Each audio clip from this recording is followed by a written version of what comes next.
My name is Marcus, and for 12 years I've been driving a taxi through the late-night streets of Detroit. I didn't choose this shift by accident. The night has something the day never had: honesty. When the sun goes down and the street's empty, the masks fall off. In the back seat of my taxi, everyone has a story, and most of them bleed truth. I've seen everything. Couples fighting after parties, exhausted nurses coming off their shift, addicts looking for their next fix, executives crying after losing everything. The night doesn't judge, it only witnesses. That night I was parked at the corner of Jefferson and Woodward, waiting. The radio was playing old blues, low, while the rain began to fall. Thin at first, then heavier, drumming on the hood like impatient fingers. The streetlights created orange halos in the mist. Detroit at night looks like an unfinished painting, beautiful and broken at the same time. I looked at the dashboard clock, 3:47 a.m. Ghost hour, as I used to say. That time when the city breathes differently, when even the criminals have gone to sleep and only the sleepless, the desperate, and the lost remain. I was just about to light a cigarette when I saw the figure, a man running down the wet sidewalk, his feet splashing through puddles, spraying dirty water everywhere. He was coming toward me, staggering more than running, as if the ground might betray his steps at any moment. But it wasn't the run that caught my attention. It was what he was carrying, a baby, wrapped in a worn-out blanket, held tight against his chest as if it were the most precious thing in the world, or the most fragile. He banged on my window so hard he almost made me drop my coffee. His eyes were two holes of pure panic. "Please!" he shouted, his voice muffled by the rain and the glass. "Please, I need help." I unlocked the doors. He got in one swift motion, bringing with him the smell of rain, cold sweat, and something else. Desperation. The kind of desperation that clings to the skin and doesn't leave. "St. Mary's Hospital," he said, breathless, adjusting the baby in his arms. "Fast, please. He needs a doctor. Now." I turned to look at him in the rearview mirror as I started the engine. The man looked like he was in his mid-30s, maybe 40. Hard to tell. A rough life ages you fast. Tattoos climbed up his neck and disappeared inside the collar of his soaked shirt. His face was all sharp angles, prominent cheekbones, deep-set eyes, a thin scar cutting through his left eyebrow. His hand shook as he held the child. But it wasn't the tattoos or the scars that caught me. It was his eyes. I had seen a lot reflected in that rear view over the years, but that was different. It was fear, love, and something that looked a lot like prayer. "All right," I said, stepping on the gas. "Hang tight." The taxi surged forward, slicing through the empty streets. The rain was pouring now, turning the city into a blur of smeared lights. I sped past closed shops, abandoned buildings, traffic lights blinking yellow in the lonely night. And then I noticed, the baby wasn't crying. A baby that age, he looked about 2 or 3 months old, should have been screaming, scared by the cold, the rain, the chaos, but there was only silence, a thick, heavy silence that filled the whole car. My stomach tightened. "Is the baby okay?" I asked, trying to keep my voice steady. The man looked down and moved a bit of the blanket away from the baby's face. The streetlights we passed briefly lit that tiny face. Too pale, too still. "I don't know," he whispered, and for the first time I heard his voice crack. "I don't know. He's cold. He's breathing, but please, just drive fast." I pushed the pedal to the floor. Detroit's streets flew by like ghosts around us. I crossed the yellow line, swerved into the opposite lane when I had to, ignored 2 red lights. There was no one to see, just the 3 of us, me, the stranger, and the silent baby. I glanced again in the mirror. The man had bowed his head, lips moving silently. He was praying, or trying to remember how to pray. Something tightened in my chest. 12 years of driving a taxi taught me how to read people. I learned the difference between a liar and a broken man, between real danger and genuine despair. And that man in the back seat, with the face of someone life had beaten down more times than he could count, with tattoos that told stories I probably didn't want to know. That man was carrying something sacred. "What's your name?" I asked, breaking the silence. He took a moment to answer, as if he had forgotten he had one. "Danny," he finally said. "My name is Danny." "Marcus," I replied. "Hang on, Danny, we're almost there." But I knew, and I think he knew too, that this wasn't just another ride. It was something bigger, something that was going to change everything. The lights of St. Mary's Hospital appeared in the distance, shining like a beacon in the storm. I pressed the accelerator even harder, feeling my heart beat in time with the windshield wipers. And in that moment, at 3:47 a.m., on an empty street in Detroit, with rain pouring and a silent baby in the back seat, I knew this was the ride I would remember for the rest of my life. At every traffic light I passed, every corner I turned, my eyes kept going back to the rearview mirror. I couldn't stop looking at Danny. 12 years on the streets teach you to read people in seconds. It's a matter of survival. You learn to identify who's going to cause trouble, who's armed, who's desperate enough to do something stupid. And Danny, he had all the marks of someone who's lived on the razor's edge. His tattoos weren't the kind you get in a fancy studio. They were thick, poorly done, the kind you make in prison with a makeshift needle and pen ink. A spider web on his left elbow, classic inmate. Numbers on his forearm that I couldn't read properly in the dim light. A poorly drawn cross on his neck, half faded, like he tried to cover it with something else and gave up halfway. His face told even more. He had a scar cutting through his eyebrow and running down to his cheekbone, the kind of mark you don't get from falling off a bike. His nose had been broken at least once, maybe twice, and his eyes, they were deep, dark, with those purple bags of someone who hasn't slept right in years. His clothes were a disaster. Jeans torn at the knee, not by fashion, but by wear. Shoelaceless sneakers, soaked. A flannel shirt that must have been red once, now just a faded memory of what it used to be. Everything about him screamed. Ex-con, addict, homeless. The kind of guy you cross the street to avoid. But then he adjusted the baby in his arms with such care, such gentleness, that something inside me froze. "Is he your son?" I asked, because I needed to know, needed to understand. The question hung in the air for too long. Danny didn't answer immediately. He just looked at the child in his lap, ran a trembling hand over the baby's head, pushed the wet blanket aside to see the pale little face. When he finally spoke, his voice came out hoarse, almost a whisper. "No." My foot eased off the gas without me realizing. "No?" I repeated. "He's not my son," Danny said, and he lifted his eyes to the rearview mirror. Our eyes met. I found him." My stomach twisted. That feeling when you know you're about to hear something that will change you, but there's nothing you can do to stop it.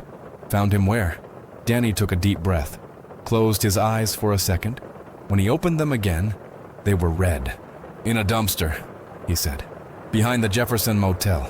I was looking for... It doesn't matter what I was looking for, but I heard a noise, a kind of low whimper, you know, almost nothing. I thought it was a cat." He stopped, his voice breaking. But it wasn't a cat. The rain was hitting harder now. The windshield wipers were frantic, barely keeping up. I needed to focus on the road, but I couldn't take my eyes off him. "He was there," Danny continued, pressing the baby closer to his chest, wrapped in this old blanket, thrown in the middle of the trash. He was still warm, you understand? Still breathing. His voice completely broke on the last word. I felt something rise in my throat. Anger, sadness, horror, all tangled together. "My God?" was all I managed to say. "I picked him up," Danny said quickly, as if he needed to convince me, to explain. "I didn't even think. I just grabbed him, took off my jacket, wrapped him in it, and started running. I didn't know where. I just knew he was gonna die if I didn't do something." I stepped on the gas again. Hard. The taxi sped up, tires hissing on the wet asphalt. "Did you call the police?" I asked. "There was no time." His voice rose, desperate. "There was no time, man. He's freezing. You see how he's not crying? Babies are supposed to cry. He needs a doctor now, not 20 minutes from now when the ambulance shows up." He was right. Damn it, he was right. I ran a red light, then another. The empty streets were my allies. No one to stop me, no one to question me. How long ago did you find him? I asked, trying to calculate. I don't know. 15 minutes? 20? I ran as fast as I could. I stopped a car, but the guy thought I was gonna rob him and sped off. Tried another, same thing. Then I saw your taxi and he didn't finish the sentence. He didn't need to. I looked at him again in the mirror. Really looked. Beyond the tattoos, beyond the scars, beyond everything that screamed danger. And I saw a terrified man. A man who had just done the hardest and bravest thing of his life. Choosing to save someone when no one had ever chosen to save him. What's your story, Danny? I asked quietly. He let out a bitter laugh, humorless. You really want to know? I do. He was silent for a moment. The baby shifted slightly in his arms. A movement so small it almost went unnoticed. Danny looked down, checked, adjusted the blanket with trembling fingers. Ex-con, he finally said, flat-voiced. Did 6 years for armed robbery. Got out 3 years ago. Tried to start over, but nobody hires a drug-addicted ex-con. Lost my apartment. Lost everything. Been on the streets ever since. He looked out the window at the blur of lights passing by. 3 years sleeping in shelters when there's space, under bridges when there's not, looking for food in trash cans. I became exactly what everyone always said I would. But not today, I said. He whipped his head up, staring at me through the rearview mirror. What? Today you're not that. Today you're something else. Danny fell silent. I saw a tear roll down his face, glistening under the streetlights. Today? I said, accelerating even more as the lights of the hospital began appearing on the horizon. You're a savior. And at that moment, with the rain falling and the city sleeping around us, I knew I wasn't looking at an ex-con or a homeless man anymore.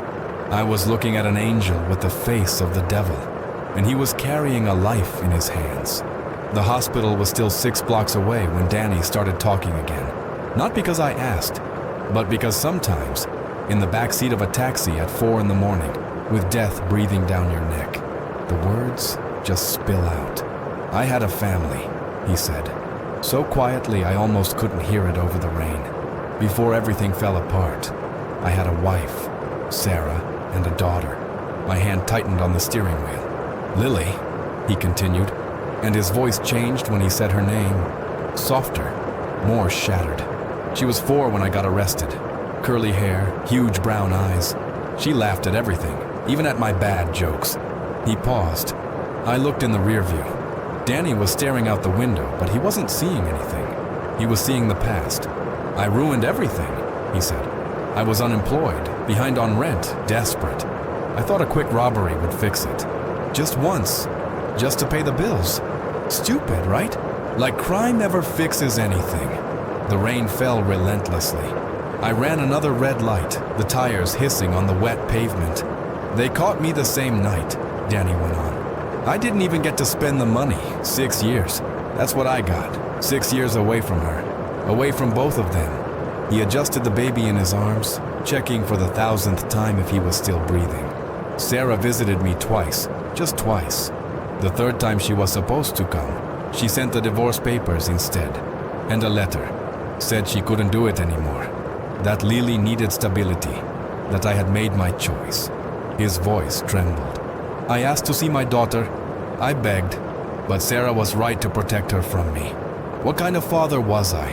What kind of example? So I accepted it, signed everything, gave up visitation rights. I thought it was the best for Lily. He went quiet for a long moment. Only the rain and the engine filled the silence. Today she'd be 9, Danny whispered, and I heard the weight of every word. 9 years old. She's probably in school, learning math, making friends. Maybe she doesn't even remember me.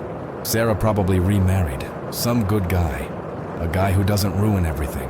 Something inside my chest cracked, because I knew exactly how he felt. I have a daughter too, I said, before I even realized I was going to speak. The words just came out. Amanda, 15. Danny lifted his eyes and met mine in the mirror. She hasn't spoken to me in 2 years, I continued, keeping my eyes on the road because if I looked at him, I'd fall apart. Since the divorce, her mother poisoned her against me, or maybe I did that myself. I don't even know anymore. I swallowed hard. I worked too much, always working, always in this taxi, always driving, always absent. I thought I was doing the right thing, you know? Providing, paying bills, making sure she had everything. But what she wanted was for me to be there. My voice wavered. On her 13th birthday, I promised I'd go. I really promised. But a good fare came up, some executive who paid well.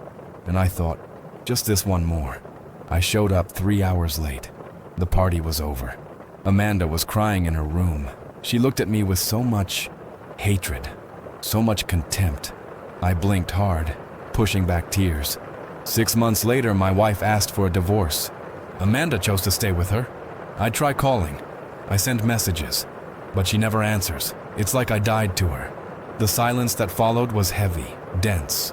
2 broken men, 2 failed fathers, united by the pain of losing their daughters. We're not so different, you and I finally said. No, Danny agreed, looking down at the baby in his arms. We're not. Then it happened. The baby moved, not much, just a small movement, almost imperceptible. His tiny head turned slightly to the side. His lips parted a little. Danny froze. He moved, he whispered, eyes wide. Marcus, he moved. My heart leapt. He's alive? Danny leaned closer to the baby, watching. He placed his trembling hand near the child's mouth, feeling the breath. He is, he said. And for the first time since he'd gotten into my taxi, I heard something besides despair in his voice. I heard hope. He's breathing. It's weak, but he's breathing. Tears streamed down his face uncontrollably. He's alive, Marcus. There's still time. We're gonna make it. I pushed the accelerator all the way down. The speedometer climbed, 70, 80, 90 kilometers per hour through city streets. Dangerous, yes, but there was no choice. Hang in there, little one, Danny murmured to the baby, rocking him gently. Just a little longer. Just hold on a little longer. And in that moment, watching that man, ex-con, addict, homeless, cradle that child with all the tenderness in the world, I understood something. Redemption doesn't come when you deserve it. Redemption comes when you choose to do what's right, even when no one believes you can. Danny had lost his daughter. I had lost mine. But maybe, just maybe, we could save this one. 4 blocks, I said, seeing the hospital lights growing brighter. Hold tight, Danny. I'm not letting him die, Danny said. And there was absolute determination in his voice. Not this one. This one I'm saving. And I believed him. Because sometimes, when you've lost everything, when you have nothing left to lose, that's when you find out what you're truly capable of. That's when you become a hero. Even if no one ever knows, even if no one ever believes it, you become a hero because you have no other choice, because it's the only thing left, the only thing that still matters. 3 blocks, I announced, passing through another empty intersection. The rain poured, the baby breathed, and we, 2 broken fathers, 2 imperfect men, raced against time. We raced for the chance to do one right thing. One single right thing, in a lifetime full of mistakes. 3 blocks, just 3 damn blocks separated us from the hospital. When I saw the blue and red lights in the rear-view mirror, my stomach dropped. Shit, I muttered. Danny turned in the seat, looked out the rear window, and the color drained from his face. No, he whispered. No, no, no, no! The police cruiser was behind us, speeding up. The siren wasn't on yet, but the lights were flashing, bright through the rain. They had seen me run the lights. Of course they had. I was going 90 in a 50 zone, and I'd blown through 3 red lights in a row. Marcus. Danny's voice was thick with pure panic. Marcus, you have to stop. I looked at the speedometer. My foot was still on the gas. 2.5 blocks now. If you stop, they're gonna search me. Danny continued, speaking fast, the words tripping over each other. They'll see my record. They'll see the tattoos. And this baby? He looked down at the child in his arms, and I saw terror in his eyes. They're gonna think it was me, Marcus. They'll think I hurt him, that I stole him, that I'm responsible. Nobody believes guys like me. Nobody. The siren behind us wailed to life, a high-pitched scream slicing through the night. Stop! I yelled at myself. You have to stop! But then I looked in the rearview mirror. I looked at Danny holding that baby. I looked at that child's face. Too pale, too still, 2 blocks. Please stop, Danny begged. But something in his voice told me he didn't really want me to. He was afraid of what I might do. But he was also afraid of what would happen if I didn't. My mind was racing. If I stopped, the cops would search us. They'd see Danny, ex-con, homeless, holding a baby that obviously wasn't his. They'd ask questions, a lot of questions. Meanwhile, the baby would be right there, getting colder, getting weaker. Every minute mattered. Every second could be the difference between life and death. If I didn't stop, everything would get worse. Fleeing the police, resisting arrest. They'd chase us, maybe shoot. We could crash, flip over. The baby could die anyway. 2 impossible choices. 2 roads straight to hell. Marcus, please, Danny shouted. I looked at the baby again. The child was even paler. His lips were starting to turn blue. Advanced hypothermia. I'd seen it before, back when I worked as a paramedic years ago before the taxi. That color, that silence. Minutes left. Not hours. Minutes. And then I made the most insane decision of my life. I stepped on the gas. The taxi shot forward, the tires screeching across the wet asphalt. What the hell are you doing? Danny yelled, slamming back in his seat. The siren grew louder. Another cruiser joined the pursuit. 2 now, maybe 3. Marcus! Hold the baby! I shouted back, swerving hard to avoid a pole. Hold him tight! You're crazy! They're gonna kill us! They're gonna arrest you, I yelled, swerving around a parked truck. They'll handcuff you, throw you in a cell, and while that happens, this baby will die. I won't let that happen. 1.5 blocks. I could see the hospital now. The giant sign, the emergency entrance lights, the parking lot. So close, so damn painfully close. Listen to me, Danny, I said, glancing at him in the mirror while dodging another car. You spent 3 years thinking you're worth nothing. 3 years sleeping on the street, digging through trash, being treated like less than human. I jerked the wheel left, crossing into oncoming lanes. But today you saved a life. Today you're a hero, Danny. And I'm not letting any cop take that away from you. But this time you're gonna be the hero, I shouted, cutting him off. This time, when you look in the mirror, when you close your eyes at night, you'll remember that you saved a child. I promise you. I promise. More sirens. 4 cruisers now, maybe 5. 1 block. The hospital was right there, close enough for me to see people at the emergency entrance turning toward the noise. When I stop, I said, calmer now, laser focused. You jump out of this taxi and run. Run to that door. Give that baby to the doctors. No matter what happens to me, no matter what happens to you afterward, you save that child first. Understand? Danny didn't answer. I looked in the mirror. He was crying, clutching the baby, rocking back and forth. Do you understand? I yelled. I understand, he shouted back, voice breaking. Good! 1/2 block. The cruisers were right behind us. I heard someone shouting through the loudspeaker. Stop the vehicle immediately! But I didn't stop. I sped up. The emergency entrance was there. 20 meters, 15, 10. I slammed the brakes. The taxi skidded, tires locking, screaming across the soaked road. We spun 90 degrees, stopped inches from the hospital entrance, blocking the path. Go! I shouted. Go now! Danny didn't hesitate. He threw open the door and jumped out, holding the baby tight, and ran. He ran like the devil himself was behind him. He ran like it was the last thing he'd ever do. He ran toward the emergency doors, where nurses and doctors were already coming out, confused by the chaos. The police cruisers stopped around my taxi, 6 of them. Doors flew open. Officers jumped out, guns drawn. Out of the car, hands on your head. I looked forward. I saw Danny reach the door. I saw him hand the baby to a wide-eyed nurse. I saw him shouting something, probably hypothermia, dumpster, please help. I saw the nurse take the baby and run inside. And then, only then, I raised my hands. "Okay," I yelled.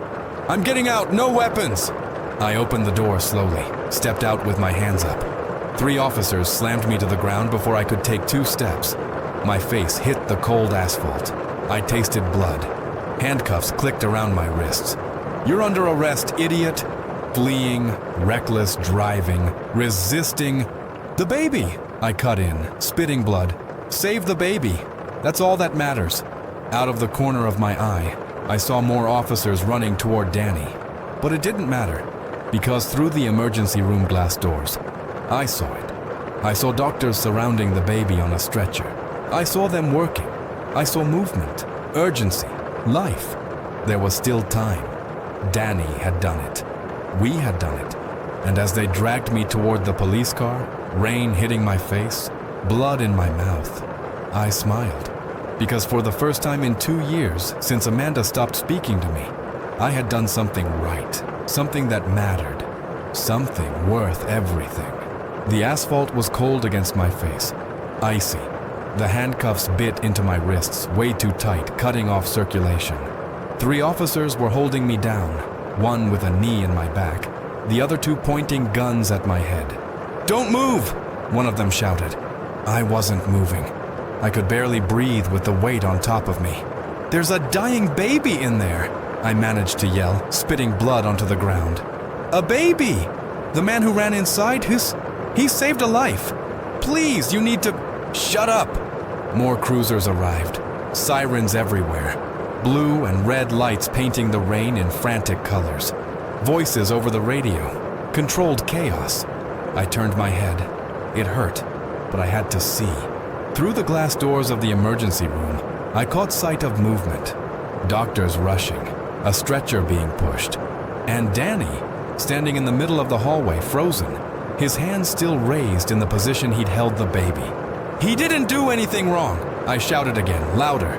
"Listen, the baby was abandoned. He found the child in a dumpster. He was trying to save—" I said, "Shut up!" The officer pressed harder. I felt my ribs protest. They yanked me up. My knees barely held me. They dragged me to the nearest cruiser and slammed me against the hood. "Hands behind your back! Don't move!" They were already behind my back. I was already handcuffed, but they needed to shout. They needed control. An older officer approached. Impeccable uniform, graying hair, eyes that had seen too much. He looked me up and down, then glanced at the taxi. "Name," he said. Not a question. An order. Marcus Wright." "Why did you run, Marcus?" "I didn't run. I was taking a baby to the hospital. A baby who—" "Your passenger ran into the ER carrying a child." "Explain." I took a deep breath, ignoring the ache in my ribs. "His name is Danny. He found the baby abandoned in a dumpster behind the Jefferson Motel. The child was in hypothermia. Every second mattered. When you guys lit up the siren, I knew that if I stopped, it would take too long. There'd be questioning, searches, procedure, and the baby would die." The officer narrowed his eyes. "So you decided to flee the police?" "I decided to save a life." Silence. Rain fell between us. He studied me for a long moment. "Search the taxi," he ordered the others. "Every inch. And someone go inside and verify this baby story."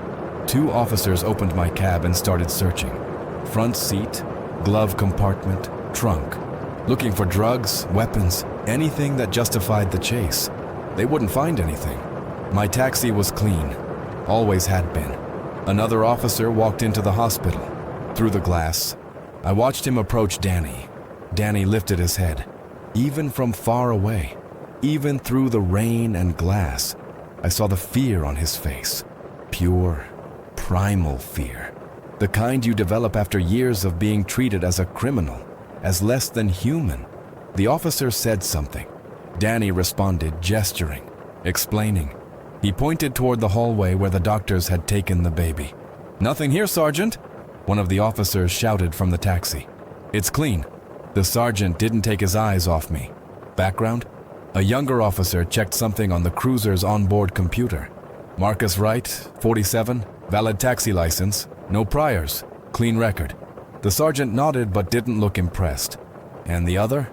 A pause. Way too long. Daniel Mora, 38, conviction for armed robbery. Served 6 years, released 3 years ago. Last known address? None. Several citations for vagrancy. My stomach sank. So we have an ex-con with a baby he supposedly found, the sergeant said, the skepticism in his voice thick enough to cut. You understand how that sounds, right, Marcus? I do, I said. I also understand that judging a book by its cover is exactly how babies end up dying in dumpsters while we waste time with prejudice. The sergeant stepped closer. For a second, I thought he might hit me. Watch what you say. Or what? You'll arrest me for telling the truth? We stared each other down. Rain dripped from his hat, from my hair. The officer who went inside returned, speaking into his radio. He motioned to the sergeant. You need to hear this. They stepped a few feet away. I couldn't hear the words, but I saw expressions change. Surprise, confusion, something else. I looked back at the hospital. Danny was still in the hallway, but now he was sitting, hunched forward, head in his hands. His shoulders trembled. He was crying. Something tightened in my chest. 2 men. Separated by glass, rain, handcuffs, and circumstance. But connected by the same thing. The desperate need to do something right in lives that had gone so wrong. The sergeant returned. His expression had shifted, still stern, but something else had settled in. Less anger, more weariness. The doctors confirm, he said. Male infant, approximately 3 months old, severe hypothermia, signs of recent abandonment. Would not have survived another 30 minutes outside. He looked me straight in the eyes. They also said that if you two hadn't arrived when you did, the child would be dead. I closed my eyes, felt tears burn behind them. Let him go, I whispered. What? Danny, let him go. He didn't do anything wrong. He saved that baby. He's a hero? The sergeant stayed silent for a long moment. We need his statement. And yours. There's still a lot to clarify. But you're not arresting him. Not today. He motioned to an officer who began removing my cuffs. My wrists stung as blood returned to them. But you'll answer for reckless driving, evading, potential endangerment. That's fine, I said, rubbing my wrists. That's fine, as long as Danny isn't treated like a criminal. He is a criminal, the sergeant said. Was, I corrected. Today he's something else. The sergeant looked toward the hospital, at Danny's hunched figure in the bright hallway. Yeah, he finally said, quieter. I guess he is. The rain began to ease. The sirens were shut off one by one. The chaos slowly shifted into procedure, reports, photos, statements. But all I could do was look at Danny through the glass. 2 broken men, 2 imperfect fathers, who, for one night, had done the right thing. And maybe, just maybe, that was enough. The emergency room doors opened and a nurse came out. Young, hair pulled tight into a ponytail, eyes tired but alert. She looked at the chaos of police cars, at my taxi blocking the entrance, and frowned. Who brought the baby? She asked. 3 officers pointed toward the hospital at the same time. The man who ran inside, the sergeant said. How is he? The baby? The nurse took a deep breath, and I held mine with her. He's going to survive, she said. My knees almost gave out. I had to lean against the hood of a cruiser. Thank God, I whispered. He was in severe hypothermia, the nurse continued, wiping her forehead. Body temperature at 32 degrees. 30 more minutes and we would have lost him. Whoever brought that child in saved his life. Where's the mother? The sergeant asked. The nurse shook her head. The man said he found the baby abandoned. He doesn't know who the mother is. We're treating this as abandonment and possible attempted infanticide. Social services have already been contacted. The sergeant nodded. We'll need to talk to him. The man who brought the child. He's very shaken, the nurse said. But you can go in. The sergeant looked at me. You two. We're going to clear this whole story up. We entered the hospital. Me, the sergeant, and 2 officers. The familiar smell hit. Disinfectant. old coffee, stress. The hallways were too white, too bright under fluorescent lights. Danny was sitting in a plastic chair in the hallway, hunched forward, elbows on knees, fingers intertwined, still trembling. His shirt was still wet from the rain, clinging to his thin frame. When he saw us coming, he stood up too fast, stumbled, had to steady himself on the wall. "Is he okay?" were his first words. Not, "Am I going to jail?" Not, "What's happening to me?" Just, "Is he okay?" "He's going to survive," I said before the officers could. "You saved him, Danny. He's alive because of you." Danny collapsed back into the chair, burying his face in his hands. His shoulders shook with silent sobs. The sergeant pulled up a chair and sat across from Danny. Professional posture, but his eyes weren't cold. "Mr. Mora," he began, "I need you to tell me exactly what happened, from the beginning." Danny lifted his head. His eyes were red, swollen. "I already told the other officer." "Tell it again." "To me." Danny looked at me. I nodded. I stood beside him even when one of the officers shot me a disapproving look. I was behind the Jefferson Motel," Danny began, voice hoarse. "Looking for, doesn't matter what, food maybe, something I could sell. That's what I do. That's how I survive." He swallowed hard. I heard a noise, a soft whimper, thought it was an animal. I went to check and his voice broke. It was a baby, wrapped in an old blanket, thrown in a dumpster. He was still warm, still breathing. "And what did you do?" "I grabbed him," Danny said, as if it were obvious. "Took off my jacket, wrapped him in it, and ran. I tried stopping 2 cars before Marcus's taxi. Nobody stopped. They probably thought I was gonna rob them. Then Marcus stopped." The sergeant wrote notes in a small notebook. "Did you see who abandoned the baby?" "No, when I got there, it was just the baby." "What time?" "I don't know. Around 3:30 maybe. I don't have a watch." The sergeant looked at the other officers. "Anyone check the motel cameras yet?" "We're on it," one of them said into his radio. Danny tensed. "I didn't do anything wrong," he said, and the desperation in his voice tore at me. "I just tried to help. I swear He didn't do anything wrong," I cut in, placing a hand on Danny's shoulder. "I'm a witness. He got into my taxi desperate to save that child. He's a hero, not a suspect." The sergeant stared at me for a long moment. "Mr. Wright, I appreciate your testimony. But you need to understand that, given Mr. Mora's record and the circumstances." "Circumstances?" I snapped, feeling anger boil up. "The circumstances are that a baby was dying and he saved him. That's all that matters." "Marcus," Danny murmured. "It's okay. They're just doing their job." But it wasn't okay. I saw it in the officers' eyes. They looked at Danny and saw an ex-con, an addict, a homeless man. They didn't see someone who risked everything to save a life. The sergeant's radio crackled. "Sergeant Reeves, we got the motel footage." He stood.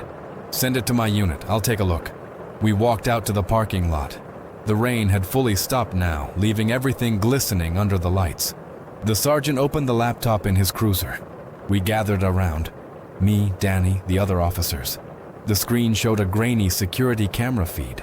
Date and time in the corner. 3:23 a.m. Alley behind the motel. Dumpsters. Shadows. A figure appeared. A young woman. Far too thin, walking fast. She carried something. "Zoom in," the sergeant said. The image zoomed. The woman looked over her shoulder, paranoid, terrified, then quickly opened one of the dumpsters and placed something inside. Something wrapped in a blanket. My stomach churned. She stood there for 2 or 3 seconds, her hands on the dumpster lid. For a moment, I thought she might reconsider, take the baby back. But she didn't. She closed the lid and ran. A car pulled up at the end of the alley. She got in. The car sped off into the night. 3:24 a.m. The video continued. 10 minutes of nothing. Just an empty alley, closed dumpster, silence. Then, at 3:34 a.m., another figure appeared. Danny. Even in the grainy footage, it was unmistakable. The slightly stumbling walk, the torn clothes, the posture of someone carrying the weight of the world. He approached the dumpsters, opened one, searched, closed it, opened another, and then froze. Even without audio, You could see the shock, the panic. He bent down, looked inside, and suddenly was moving fast, frantic. He lifted the baby, held him against his chest, looked around, desperate for help that wasn't there. Then he took off his own jacket, the only thing protecting him from the cold, and wrapped it around the baby, and ran. 3:36 a.m. Silence surrounded the cruiser. The sergeant closed the laptop slowly. "Well," he said finally, "that clears a lot up." I looked at Danny. Tears were running down his face again, but he made no sound. He just stared at the ground. "Mr. Mora," the sergeant said, and his tone was different now, softer. "You are not a suspect. You are a witness, and yes, you are a hero." Danny lifted his head, eyes wide. "What? That video shows clearly you had nothing to do with the abandonment. It shows you finding the child and acting immediately to save him." The sergeant extended his hand. "Thank you. Really, you did the right thing." Danny stared at the offered hand as if it were a mirage. Hesitant, he shook it. I just did what anyone would do," he murmured. "No," I said. "Not anyone. 2 cars ignored you, but you didn't give up." Danny looked at me, and in that moment, through the tears and exhaustion, I saw something I hadn't seen before. Pride. For the first time in years, Danny was proud of himself, and God, he deserved it. The next 2 hours were a blur. Statements, paperwork. The same questions repeated by different people. Sergeant Reeves was decent, a lot more decent than I expected. He gave me a warning for reckless driving, but said that, given the circumstances, he wasn't going to press charges. "You made a difficult choice," he said, handing me back my driver's license. "I don't know if it was the right one, but I understand why you made it." Danny was treated even better. The officers, every single one of them, came over to shake his hand, to apologize for having treated him like a suspect, to thank him for what he did. He didn't know how to react. He just stood there, nodding awkwardly, mumbling, "It's okay, it's okay," as if he didn't deserve the attention. Then the media arrived. I don't know who leaked the story. Maybe someone from the ER, maybe one of the officers. But by 5:30 in the morning, with the sun beginning to tint the sky a pale orange, 3 news vans pulled up.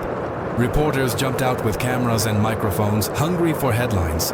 Mr. Mora, is it true you saved an abandoned baby? How do you feel about being called a hero? Can you tell us what happened?" Danny froze. Panic returned to his eyes, the same terror I'd seen when the sirens went off. "Marcus," he whispered, turning to me. I can't. "Come on," I said, grabbing his arm. "We're getting out of here." We ran to the taxi, me limping a little from the fall, Danny stumbling over his own feet. Cameras followed us, flashes popping, voices throwing questions like knives. We got inside the cab. I locked the doors, started the engine and sped out of the lot before they could surround us completely. In the rearview mirror, I saw the reporters falling behind. Some still trying to run, others giving up. "Damn," Danny muttered, curled up in the back seat. "What the hell was that?" "Journalism," I said, turning down a side street, far from the cameras. "You saved a child. That's news." "I don't want to be news. I just wanted him to live." I drove aimlessly for a few minutes. I just needed distance. Silence. The hum of the engine and the slow arrival of morning. I found an empty parking lot behind a closed supermarket. Parked, turned off the engine. Silence. Danny was hunched in the back seat, arms wrapped around himself, trembling. Not from cold, from everything. "You okay?" I asked. He didn't answer for a long time, and then, without warning, he started crying. Not the silent crying I'd seen before, not the kind you try to hold in. This was something else. This was collapse. This was 3 years of pain spilling out at once. Heavy, violent sobs. His shoulders shook. His hands covered his face, but they couldn't muffle the sound. I got out of the front seat, opened the back door, sat beside him. I didn't say anything. I just sat. Sometimes that's all someone needs. Someone there. Someone who won't leave. I just wanted, Danny managed between sobs, I just wanted my daughter to know. Know what? That I did something good. His voice shattered completely. Once in my life. Just once. I wanted Lily to know her dad isn't just garbage. That I tried to be better. Something tightened in my throat. Danny? I began, but he cut me off. She probably doesn't even remember me. She's 9 now. 9. I missed everything. Her first day of school. Birthdays. Everything. And for what? To end up sleeping on the street, eating from trash cans, being treated like less than human. He rubbed his face hard, leaving red marks behind. But today I did something that matters. And no one can take that from me. No one. No, I agreed. No one can. We sat there as the sun kept rising, the sky shifting from orange to pink to pale blue. Detroit, waking around us, cars starting to move, shops preparing to open, life returning. Do you have somewhere to stay? I asked after a while. Danny shrugged. Mission Street shelter, if there's space. Not today, I said, turning the key in the ignition. Today, you deserve something better. I drove across the city, to Hope House, a decent, clean shelter run by a non-profit I knew. I'd dropped passengers there before. I walked in with Danny, the receptionist, an older woman named Dorothy, white hair and a gentle smile, greeted us. Marcus, long time. Hey, Dorothy, this is Danny. He needs a room. A week. She looked at Danny, wet clothes, marked face, red eyes, and didn't judge. She just smiled. Of course, sweetheart. Have you eaten? Danny shook his head. I'll get something ready. You look like you need it. I paid for the week up front. $150 I hadn't planned to spend, but that suddenly felt like the best investment of my life. I wrote my number on a scrap of paper and handed it to Danny. If you need work, call me. I know people, no promises, but I can try to help. Danny looked at the paper, at the number, at me. Why? He asked, voice rough. Why are you doing this? I thought about the answer, the real one. Because you reminded me that people are still worth believing in, I said. And because maybe by helping you, I'm trying to fix things with my own daughter, even if she never knows. Danny couldn't speak. He just nodded, eyes shining again. I nodded back, turned to leave. Marcus? I stopped, looked back. Thank you, he said, for everything, for believing. No, I said, thank you, for reminding me what really matters. I walked out of Hope House and back to my taxi.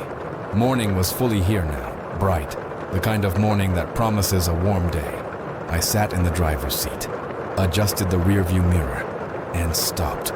The man staring back at me wasn't the same one who'd started his shift the night before. This man's eyes were different. Tired, yes, but also alive, awake, like he'd been asleep for years and finally opened his eyes for real. I grabbed my phone, scrolled through my contacts, stopped at the name, Amanda. My finger hovered over the call button. 2 years of silence. 2 years of unanswered calls, ignored messages. But maybe Maybe after this night, maybe I finally had the courage to try again. For real, without excuses, without expecting her forgiveness, just to try. I put the phone away. Not yet, but soon, because Danny had taught me something that night. It's never too late to do the right thing. It's never too late to try to be better. It's never too late to save something worth saving. I turned on the engine. The sun was rising over Detroit, and for the first time in a long time, I felt hope. 3 weeks later, I was driving through the same streets of Detroit, Jefferson Avenue, Woodward, the intersection where everything started. But something was different. Not the streets. They were still cracked, full of potholes, worn down by time. I was the one who had changed. The night was clear. No rain. The kind of quiet night that used to make me bored. But now I looked at the city with different eyes. Every corner had a story. Every light in a window was a life happening. Every person on the sidewalk carried something no one else knew. My phone rang. I looked at the screen. Danny. Hey, man, I answered, smiling without even noticing. Marcus, you free? I was thinking about grabbing a coffee if you want. Sure, where? That place near Hope House, 20 minutes. I'm on my way. The cafe was a simple little place. Peeling paint, old Formica tables, but the coffee was good and cheap. I got there first, ordered 2 black coffees. Danny walked in 5 minutes later. I almost didn't recognize him. He'd cut his hair, he was clean, shaved. His clothes were still simple, jeans and a flannel shirt, but they were clean, no rips. And his eyes were completely different. Still tired, still marked by a hard life, but there was light in them now. "Marcus!" He smiled, a real wide smile showing a slightly crooked front tooth. "Man, good to see you." We hugged. One of those hugs men give when they want to say things they don't know how to put into words. We sat. He took the coffee, drank a sip, sighed in satisfaction. "So," I asked, "how are things?" "Good." He nodded like he barely believed it himself. "Really good, actually. I got the job at the Miller Street warehouse. Nothing big, hauling boxes, organizing stock, but it's honest work, honest money. That's great, Danny. And I'm clean." He said it with pride. 32 days. I go to meetings every night. Some days are hard as hell, but I'm doing it. "You're doing it," I repeated, feeling that tightness in my chest again. Pride. For him. For us. "And you?" Danny asked. "How's your daughter?" I took a deep breath. "I called her," I said, 2 weeks ago. And? It was hard. She picked up but barely talked. I kept trying to have a conversation and she just answered, "Okay. Yeah, I don't know." But at the end, before hanging up, I paused, emotion rising. She said, "Bye, Dad." It was the first time in 2 years she called me Dad. Danny smiled. A small, understanding smile. "It's a start." "It's a start," I agreed. We sat in silence for a moment. The kind of comfortable silence between people who went through hell together. "There's one more thing," Danny said, reaching into his pocket. He pulled out a wrinkled envelope, folded several times. "I got this last week." He handed it to me. I opened it carefully. It was a letter. Letterhead from Detroit Social Services. "Dear Mr. Mora, we would like to inform you that the child you rescued on October 15th has been officially adopted by a loving family. Thanks to your courage and quick action, that baby will have the chance to grow up happy, safe, and loved. On behalf of the child and all of us, thank you. You made a difference. You saved a life. Sincerely, Margaret Chen, social worker." I handed the letter back. Danny folded it again, gently, and put it back in his pocket. "I carry it with me," he said quietly, "every day. When things get hard, when I think about giving up, I read it again. It reminds me that I matter, that what I do matters." "It does," I said. "It matters a lot." He stared at the coffee, stirring it with a spoon, thoughtful. "Marcus, there's something I never told you. About that night." Something in his tone changed, got heavier. "What?" He took a deep breath, like he'd been carrying this for weeks. I recognized the baby. My heart stopped. "What?" Not at first, but later, at the hospital, when I finally saw his face clearly. I recognized him. Danny looked at me, his eyes full of something between guilt and pain. He was Tessa's kid, my ex-girlfriend from prison. I froze. When I got out, I tried to help her, he continued, the words rolling out fast now, like he had to get them out before he lost the courage. She was pregnant, still using. I tried to get her to stop, get treatment, but she didn't want it, pushed me away, said I wasn't anyone to give advice, that I was as worthless as she was. He wiped his eyes with the back of his hand. I lost contact with her about 6 months ago. Heard later she'd had the baby, but I didn't know where she was. Didn't know if the baby was okay. I just hoped she'd managed to clean up for him, but she didn't, I whispered. No. Danny shook his head. And that night, when I found that baby in the dumpster, part of me knew. Before I even saw his face right, I knew. Why didn't you tell anyone? The police? Me? Because I was scared. He looked at me, desperate for understanding. Scared they'd think I was involved. That knowing the mother made me a suspect. And more than anything, I didn't want it to be about me. I didn't want my past, my connection to Tessa, to stain what really mattered. Saving that child. He closed his eyes.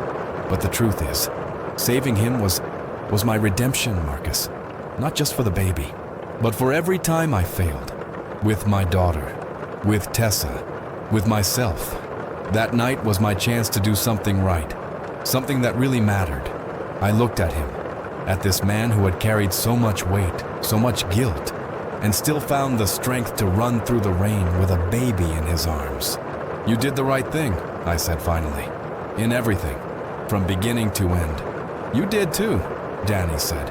"You could have stopped when the cops told you to, but you didn't." "We did the right thing," I corrected. "Together." He smiled. I smiled back. And in that cheap little cafe with plastic cups and fluorescent lights, I understood something. Redemption isn't erasing the past. It's building something new on top of it. It's choosing every day to be better than you were yesterday. We finished our coffee, hugged again at the door. Danny headed off to his job, his meetings, his new life. I went back to the taxi, sat in the driver's seat, checked the clock. 9:30 p.m. The night just beginning. I turned on the engine, the familiar old purr, the sound that had been with me for 12 years, and I drove back into the streets of Detroit, because that's where I belong. In the late hours, in the empty streets, in the back seat where people carry their stories.